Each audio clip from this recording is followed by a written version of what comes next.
Good day mga paps. Sobrang init ngayon, grabe. Booking check naman tayo. Bali meron tayong dalawang booking mga paps. Ito documents lang. Na-pick up ko sa Megawayan going to Taguig sa may Signal Village. Tapos ito naman mga paps, dito sa Valenzuela going to Muntinlupa naman. So pares naka-priority booking to mga paps. Bali dalawang booking tayo mga paps, pares naka-priority booking. Megawayan to Taguig 303 pesos. Tapos Valenzuela to Muntinlupa 359 pesos mga paps.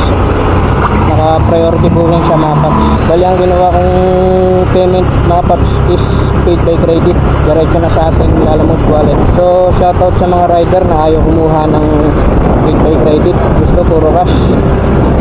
Kaya ito, kinuha ko na itong booking na to, puro wallet yung kinuha ko mga paps para may pondo tayo. Bali total nito ay 662 mga paps plus 20% para sa komisyon nila Lalamove. So deliver ko na to mga paps. Alright, let's go!